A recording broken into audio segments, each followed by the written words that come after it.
ಲೂಕನು ಬರೆದ ಸುವಾರ್ತೆ ಅಧ್ಯಾಯ 11. ಮನುಷ್ಯರು ದೇವರ ಪ್ರಾರ್ಥನೆಯಲ್ಲಿ ಆಸಕ್ತರಾಗಿರಬೇಕೆಂದು ಯೇಸುವು ಸಾಮ್ಯರೂಪವಾಗಿ ಬೋಧಿಸಿದ್ದು. ಆತನು ಒಂದಾನೊಂದು ಸ್ಥಳದಲ್ಲಿ ಪ್ರಾರ್ಥನೆ ಮಾಡಿ ಮುಗಿಸಿದಾಗ ಆತನ ಶಿಷ್ಯರಲ್ಲಿ ಒಬ್ಬನು ಆತನಿಗೆ, ಸ್ವಾಮಿ, ಯೋಹಾನನು ತನ್ನ ಶಿಷ್ಯರಿಗೆ ಕಲಿಸಿದ ಹಾಗೆ ನಮಗೂ ಪ್ರಾರ್ಥನೆ ಮಾಡುವುದನ್ನು ಕಲಿಸು ಎಂದು ಕೇಳಿದನು. ಅದಕ್ಕಾತನು, ನೀವು ಪ್ರಾರ್ಥಿಸುವಾಗ, ತಂದೆಯೇ, ನಿನ್ನ ನಾಮವು ಪರಿಶುದ್ಧವೆಂದು ಎಣಿಸಲ್ಪಡಲಿ, ನಿನ್ನ ರಾಜ್ಯವು ಬರಲಿ, ನಮ್ಮ ಅನುದಿನದ ಆಹಾರವನ್ನು ಪ್ರತಿದಿನವೂ ದಯಪಾಲಿಸು, ನಮಗೆ ತಪ್ಪು ಮಾಡಿರುವ ಪ್ರತಿಯೊಬ್ಬನನ್ನು ನಾವು ಕ್ಷಮಿಸುತ್ತೇವಾದ್ದರಿಂದ ನಮ್ಮ ಪಾಪಗಳನ್ನು ಕ್ಷಮಿಸು, ನಮ್ಮನ್ನು ಶೋಧನೆಯೊಳಗೆ ಸೇರಿಸಬೇಡ ಎಂದು ಹೇಳಿರಿ ಅಂದನು. ಮತ್ತು ಅವರಿಗೆ ಹೇಳಿದ್ದೇನೆಂದರೆ, ನಿಮ್ಮಲ್ಲಿ ಒಬ್ಬನಿಗೆ ಸ್ನೇಹಿತನಿದ್ದಾನೆ ಎಂದು ಹೇಳೋಣ. ಅವನು ಸರುಹೊತ್ತಿನಲ್ಲಿ ಆ ಸ್ನೇಹಿತನ ಬಳಿಗೆ ಹೋಗಿ, ಸ್ನೇಹಿತನೇ, ನನಗೆ 3 ರೊಟ್ಟಿಗಳನ್ನು ಕಡವಾಗಿ ಕೊಡು, ನನ್ನ ಸ್ನೇಹಿತರಲ್ಲಿ ಒಬ್ಬನು ಎಲ್ಲಿಗೋ ಪ್ರಯಾಣವಾಗಿ ನನ್ನ ಬಳಿಗೆ ಬಂದಿದ್ದಾನೆ, ಅವನಿಗೆ ಊಟ ಮಾಡಿಸುವುದಕ್ಕೆ ನನ್ನಲ್ಲಿ ಏನೂ ಇಲ್ಲ ಎಂದು ಕೇಳಲು ಆ ಸ್ನೇಹಿತನು, ನನಗೆ ತೊಂದರೆ ಕೊಡಬೇಡ, ಈಗ ಕದಾ ಹಾಕಿಯದೆ, ನನ್ನ ಚಿಕ್ಕ ಮಕ್ಕಳು ನನ್ನ ಕೂಡ ಮಲಗಿದ್ದಾರೆ, ನಾನು ಎದ್ದು ನಿನಗೆ ಕೊಡುವುದಕ್ಕಾಗುವುದಿಲ್ಲ ಎಂದು ಒಳಗಿನಿಂದ ಉತ್ತರ ಕೊಟ್ಟರೂ ಕೊಡಬಹುದು. ಆದರೆ ಸ್ನೇಹದ ನಿಮಿತ್ತವಾಗಿ ಎದ್ದು ಕೊಡದೇ ಇದ್ದರೂ ಅವನ ಕಾಟದ ದೆಸೆಯಿಂದ ಎದ್ದು ಬಂದು ಕೇಳಿದಷ್ಟು ಅವನಿಗೆ ಕೊಡುವನೆಂದು ನಿಮಗೆ ಹೇಳುತ್ತೇನೆ. ಹಾಗೆಯೇ ನಾನು ನಿಮಗೆ ಹೇಳುವುದೇನೆಂದರೆ, ಬೇಡಿಕೊಳ್ಳಿರಿ, ನಿಮಗೆ ದೊರೆಯುವುದು, ಹುಡುಕಿರಿ, ನಿಮಗೆ ಸಿಕ್ಕುವುದು, ತಟ್ಟಿರಿ, ನಿಮಗೆ ತೆರೆಯುವುದು. ಯಾಕಂದರೆ ಬೇಡಿಕೊಳ್ಳುವ ಪ್ರತಿಯೊಬ್ಬನೂ ಹೊಂದುವನು, ಹುಡುಕುವವನಿಗೆ ಸಿಕ್ಕುವುದು, ತಟ್ಟುವವನಿಗೆ ತೆರೆಯುವುದು. ನಿಮ್ಮಲ್ಲಿ ತಂದೆಯಾದವನು ಮೀನನ್ನು ಕೇಳುವ ಮಗನಿಗೆ ಮೀನು ಕೊಡದೆ ಹಾವನ್ನು ಕೊಡುವನೇ? ಅಥವಾ ತತ್ತಿಯನ್ನು ಕೇಳಿದರೆ ಚೇಳನ್ನು ಕೊಡುವನೇ? ಹಾಗಾದರೆ ಕೆಟ್ಟವರಾದ ನೀವು ನಿಮ್ಮ ಮಕ್ಕಳಿಗೆ ಒಳ್ಳೆ ಪದಾರ್ಥಗಳನ್ನು ಕೊಡಬಲ್ಲವರಾದರೆ, ಪರಲೋಕದಲ್ಲಿರುವ ನಿಮ್ಮ ತಂದೆಯು ತನ್ನನ್ನು ಬೇಡಿಕೊಳ್ಳುವವರಿಗೆ ಎಷ್ಟೋ ಹೆಚ್ಚಾಗಿ ಪವಿತ್ರಾತ್ಮವರವನ್ನು ಕೊಡುವನಲ್ಲವೇ ಅಂದನು. ಫರಿಸಾಯರು ಯೇಸುವನ್ನು ದೂಷಿಸಿ ಸೂಚಕ ಕಾರ್ಯವನ್ನು ನೋಡಬೇಕೆಂದು ಕೇಳಿಕೊಂಡಾಗ ಯೇಸು ಕೊಟ್ಟ ಉತ್ತರ. ಒಂದಾನೊಂದು ಸಮಯದಲ್ಲಿ ಆತನು ಮೂಕ ದೆವ್ವವನ್ನು ಬಿಡಿಸುತ್ತಿದ್ದನು. ಆ ದೆವ್ವವು ಬಿಟ್ಟು ಹೋದ ಮೇಲೆ ಮೂಕನು ಮಾತಾಡಿದನು. ಅದಕ್ಕೆ ಜನರು ಆಶ್ಚರ್ಯಪಟ್ಟರು. ಆದರೆ ಅವರಲ್ಲಿ ಕೆಲವರು, ಇವನು ದೆವ್ವಗಳ ಒಡೆಯನಾದ ಬೆಲ್ಜೆಬೂಲನ ಸಹಾಯದಿಂದ ದೆವ್ವಗಳನ್ನು ಬಿಡಿಸುತ್ತಾನೆ ಅಂದರು. ಬೇರೆ ಕೆಲವರು ಆತನನ್ನು ಪರೀಕ್ಷಿಸುವುದಕ್ಕಾಗಿ, ನೀನು ಆಕಾಶದಲ್ಲಿ ಒಂದು ಸೂಚಕ ಕಾರ್ಯವನ್ನು ತೋರಿಸಿಕೊಡಬೇಕು ಎಂದು ಕೇಳಿದರು. ಆತನು ಅವರ ಆಲೋಚನೆಗಳನ್ನು ತಿಳುಕೊಂಡು ಅವರಿಗೆ ಹೇಳಿದ್ದೇನೆಂದರೆ, ತನ್ನಲ್ಲಿ ಭೇದ ಹುಟ್ಟಿದ ರಾಜ್ಯವು ಹಾಳಾಗುತ್ತದೆ ಮತ್ತು ತನ್ನಲ್ಲಿ ಭೇದ ಹುಟ್ಟಿದ ಮನೆ ಬೀಳುತ್ತದೆ. ಅದರಂತೆ ಸೈತಾನನು ತನ್ನಲ್ಲಿ ಭೇದ ಹುಟ್ಟಿಸಿಕೊಂಡರೆ ಅವನ ರಾಜ್ಯವು ಹೇಗೆ ಉಳಿದೀತು? ಬೆಲ್ಜೆಬೂಲನ ಬಲದಿಂದ ದೆವ್ವಗಳನ್ನು ಬಿಡಿಸುತ್ತಿ ಎಂದು ನನಗೆ ಹೇಳುತ್ತಿರಲ್ಲ. ನಾನು ಬೆಲ್ಜೆಬೂಲನ ಬಲದಿಂದ ದೆವ್ವಗಳನ್ನು ಬಿಡಿಸುವುದಾದರೆ ನಿಮ್ಮವರು ಯಾರ ಬಲದಿಂದ ಬಿಡಿಸುತ್ತಾರೆ? ಆದದರಿಂದ ಅವರೇ ನಿಮಗೆ ನ್ಯಾಯ ತೀರಿಸುವವರಾಗುವರು.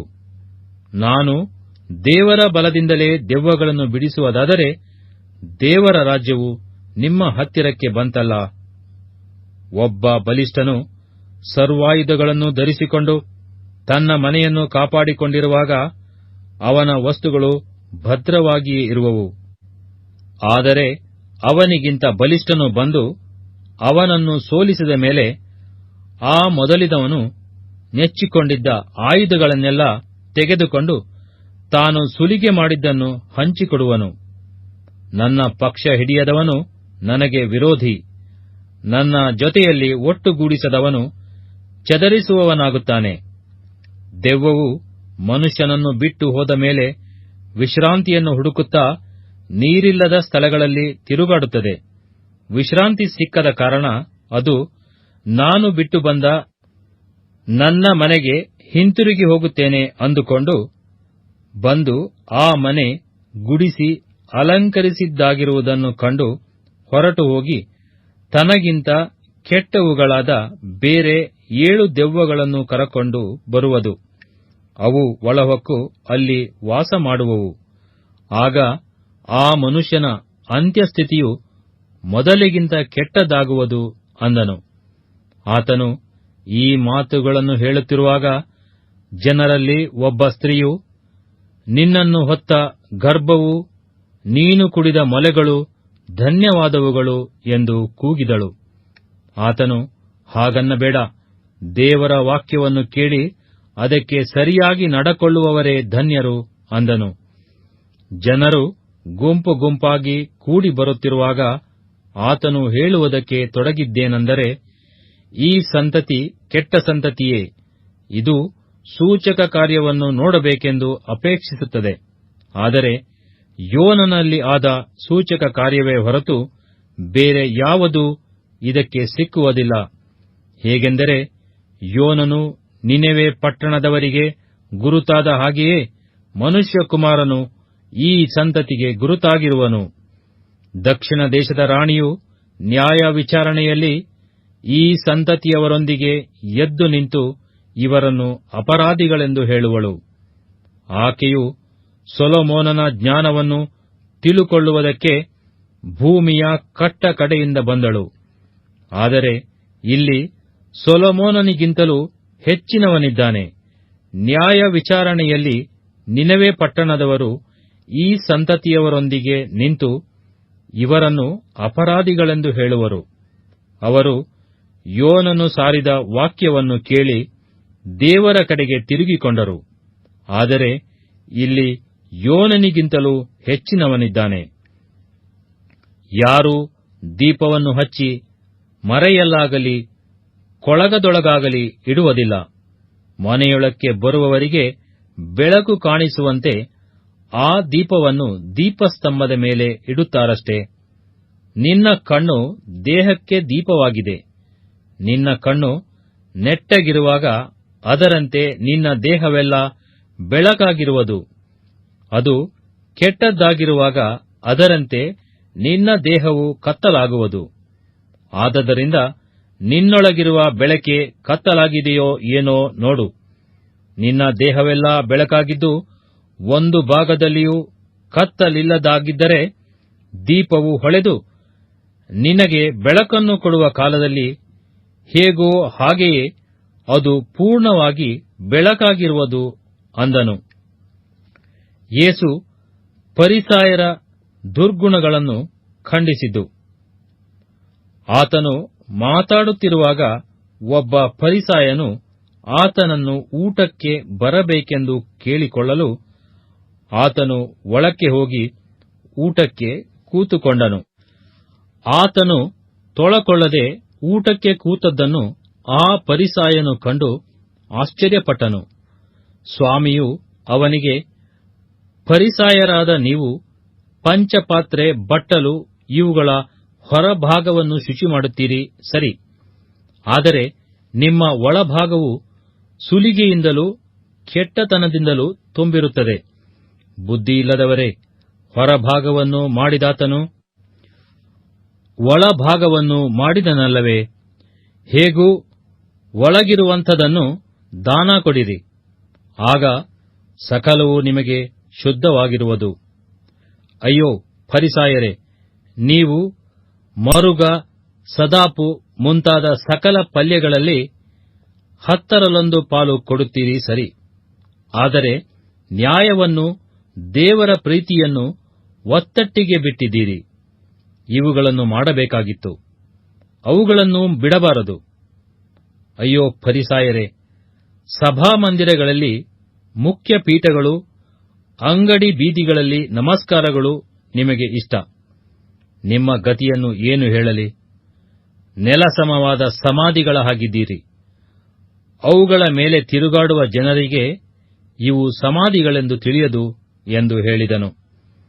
ಇದನ್ನು ಕೇಳಿ ಒಬ್ಬ ಧರ್ಮೋಪದೇಶಕನು ಆತನಿಗೆ, ಬೋಧಕನೇ, ಈ ಮಾತುಗಳನ್ನು ಹೇಳುವುದರಿಂದ ನಮ್ಮನ್ನು ನಿಂದಿಸಿದ ಹಾಗಾಯಿತು ಎಂದು ಹೇಳಲು ಆತನು, ಧರ್ಮೋಪದೇಶಕರೇ, ನಿಮ್ಮ ಗತಿಯನ್ನು ಏನು ಹೇಳಲಿ? ನೀವು ಜನರ ಮೇಲೆ ಹೊರಲಾರದ ಹೊರೆಗಳನ್ನು ಹೊರಿಸುತ್ತೀರಿ. ನೀವಾದರೋ ಆ ಹೊರೆಗಳನ್ನು ಒಂದು ಬೆರಳಿನಿಂದಲೂ ಮುಟ್ಟುವುದಿಲ್ಲ. ನಿಮ್ಮ ಗತಿಯನ್ನು ಏನು ಹೇಳಲಿ?